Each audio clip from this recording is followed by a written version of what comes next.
Jamal Ward loved mornings. The way cedar smoke curled from porches in Cedar Hollow, the chorus of gulls by the river, the small ritual of pancakes with his mama before school. Margaret Ward, everyone called her Maggie, a former Navy petty officer turned neighborhood mechanic, hands that smelled of grease and a laugh that made the whole garage light up. Jamal sat in the passenger seat of her powder blue pickup that morning, a crumpled homework sheet in his lap. "My hero," he said, reading aloud. Margaret Ward. She fixed engines and people's bad days. Maggie smiled, the sun catching the silver of the dog tags tucked beneath her shirt. "You're gonna get me in trouble, kiddo," she told him. Heroes don't mind a little trouble. A red flash in the rear view. A cop car easing up behind them for a broken tail light. Maggie exhaled. She had practiced this choreography a dozen times. Hands visible, calm voice, respect. Jamal watched the uniformed officer approach with the same curious calm he had when Maggie explained how the ocean folded itself into waves. Sergeant Claire Coyle leaned toward the window like a judge peering into a guilty conscience. Her jaw was set, her badge bright. The younger officer beside her, Officer Dunn, shifted with nervous energy. "License and registration," Claire barked. Maggie reached slowly for the glove compartment, her voice steady.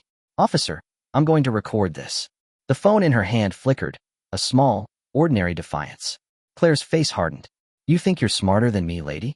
"Just my rights," Maggie replied. Jamal's fingers tightened on the edge of his seat. He knew this part, Maggie's calm, the way she breathed through it.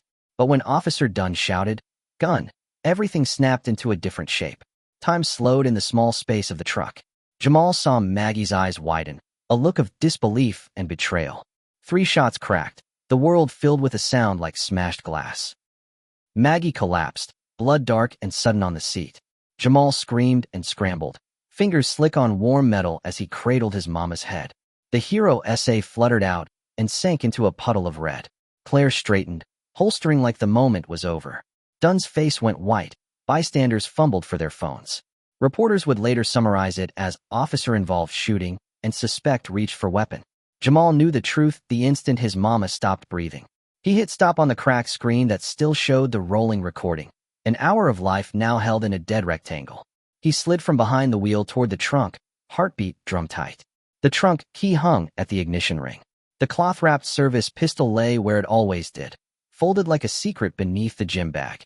He hadn't been allowed to touch it, but he was 9 and the world had ripped the rulebook into pieces. He walked out with the gun pointed low, small hands shaking like leaves.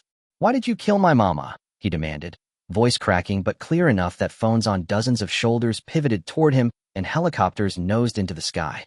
Cameras found him, the world found him, and Sergeant Coyle found her practiced glare threatened to swallow the light. "Drop it, kid," Claire snapped, swagger line cracking. The officers spread like a ring of hunters, guns steady and faces unreadable. No one wanted to make the headline that would follow. From a rooftop, a figure moved through the crowd with the silent confidence of someone who had been given impossible orders and learned to keep his breath measured. Imani Holt had been Maggie's shipmate years ago. She wore no uniform now, only a rain-dark jacket over a Henley, hair braided tight, hands that had held lives across oceans. The world had called her a ghost after she left the service. Maggie called her a friend. She threaded through cops and camera crews, and when she stepped into the open a bullhorn fell into silence as if the noise recognized command. "Jamal," Imani said, voice low and steady, and something in the boy's eyes flickered, recognition, then the slow thaw of trust.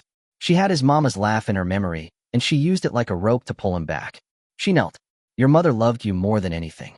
Put it down, little man. Let me help you." The gun, heavy and cool, slipped from Jamal's grip and clattered onto asphalt.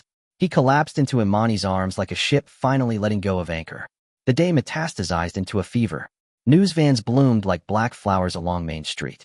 Chief Merrick and Claire gave a neat performance of shock and protocol, while Jamal sat humming in the back of an ambulance with an orange thermal blanket draped over his knees. On live feeds, a phrase formed itself, "Suspect reach for weapon," and the narrative spread like oil, slick and easy to light. Maggie was already being reframed in 1,000 careful voices. In the cramped certainty of his Aunt Leon Parker's office, Imani spread the pieces left behind. A toolbox locked with Marcus, the wrong name for Maggie, the slip of paper their grief allowed, a code, flash drives, photos of rusted barrels in the marsh downstream. Maggie had been documenting something she shouldn't have. A local defense contractor, Vanguard dynamics. Shipping waste under the cover of police escorts. Dumping poison where black neighborhoods drank from the river. Imani's fingers traced the invoices, and her jaw tightened. They made a target of her, Leon said simply. She was close. Vanguard's security director and the town's elite met in private rooms where cigars went out of fashion and threats were delivered in polite sentences. Clean this up? James Wilson told Chief Merrick like a favor. Maggie knew too much. She talked about files, routes, dates. She had told Imani, once over a greasy hood, that she was tracking a leak, and then laughed it off like a dare. Whoever ran Vanguard knew how to make accidents look like fate. They also knew how to make inconvenient people disappear. Evidence multiplied like a rumor. Miss Ruby at the corner market whispered of convoys in the dead of night and men with uniforms that didn't match town roles. The toolbox in Maggie's garage yielded more than invoices. It held a small navy blue cross and a note. If I'm not back, tell Imani it wasn't an accident. Imani's chest constricted. Maggie had been careful. She had been brave. A journalist named Tony Cruz agreed to take the story. He sat across from Imani in a diner, lit by a neon sign that hummed low. He promised to run the piece in 24 hours, to make sure the right authorities saw the barrels, the timestamps, the payments. He left with a cigarette and a confident grin. He never made it home. On Highway 14, a black SUV boxed him in, engines screaming like predators. The car rolled, fireworks of metal and flame, and the story Tony carried dissolved in orange. Police called it an accident. Imani called it a message carved from smoke. They came for Imani next, an arrest on a pretense of trespass, footage alleged to show her in restricted Vanguard property. Leon tried to file for custody of Jamal. His request stalled in offices that suddenly grew weary of making waves. They pushed Imani into a booking room where fluorescent lights turned skin the color of old paper, and the first punch landed without witnesses. The cell smelled of bleach and old grievances. On a folded piece of toilet paper, thin paper slid beneath the bars by a young deputy with guilty eyes. A single word trembled: Reapers. People like Maggie, like Imani, had loved and bled in wars nobody talked about. The Reapers were the old unit. 13 who had once been brothers and sisters in the kind of missions that made men quiet and women into legends. The paper was a summons. Night came with a storm that sounded like distant artillery. At 2 a.m. the jail's power faltered, black swallowing security lights. Explosions yawned out in the dark. Men moved like shadows with names they'd worn for years. They burst the perimeter like ghosts returning home. Imani felt hands she knew across scars, and old scars patched with new determination. Doc Harris checked her ribs, classmates of pain becoming hands that could heal. They were all there. Rodriguez with the quiet grin, Thompson with the cold eyes, Jackson who could make a lock weep. They did not come for vengeance alone. They came for justice and testimony, and to make sure a 9-year-old boy would be safe. They moved with a choreography that kept people alive. Sweep the perimeter, shield the civilians, put the cameras to use. The Reapers did not call themselves heroes. They were people who had watched systems fail and decided, together, to tilt the scales.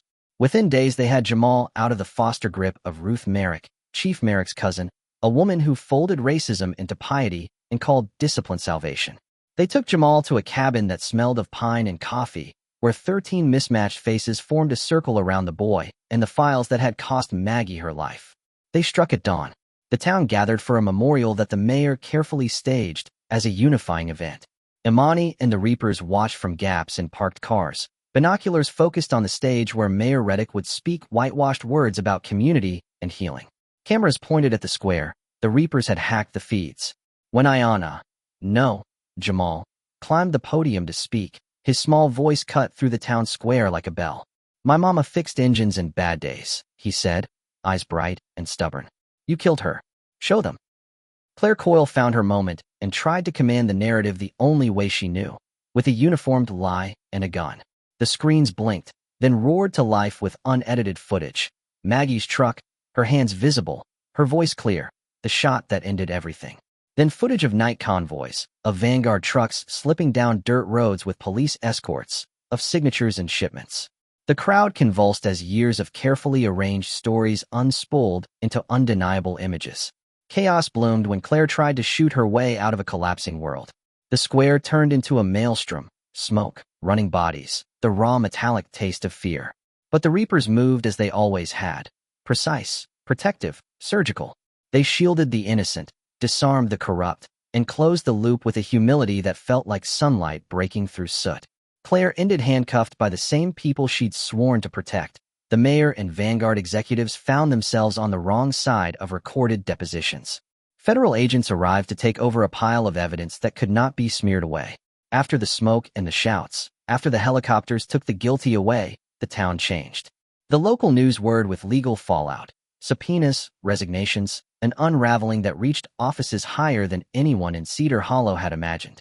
Maggie's name was cleared in the facts that mattered. Tony's death was reconsidered as sabotage.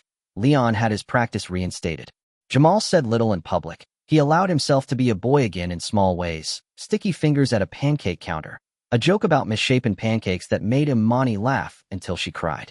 They planted a mural of Maggie on a wall that had known only graffiti and grief before. The artist captured her hands, the dog tags, the laugh that always turned the small things heroic. Beside her portrait, another painted face, Tony Cruz, notebook in hand, a reminder of the cost of speaking. The town's river still shimmered with the memory of oil, but cleanup crews arrived with federal oversight and a new seriousness.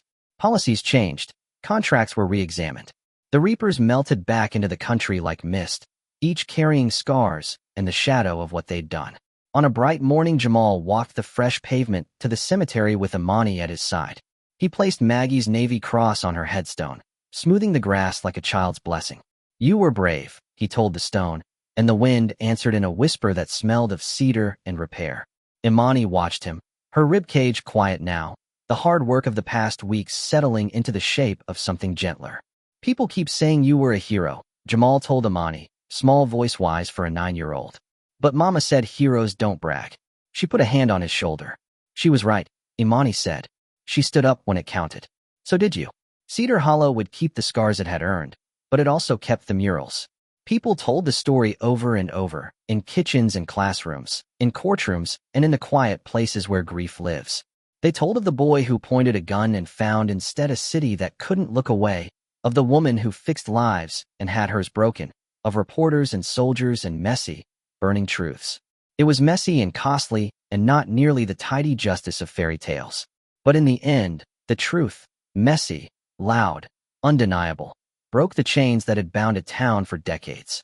Jamal kept his hero essay framed on his bedroom wall. Under the title he had written in a child's careful hand, someone had added in black marker, "Heroes make sure others get to tell their stories." He slept better most nights now. When he dreamed of motorcycles or of grease-stained hands, he dreamed, too, of a town learning how to be honest with itself.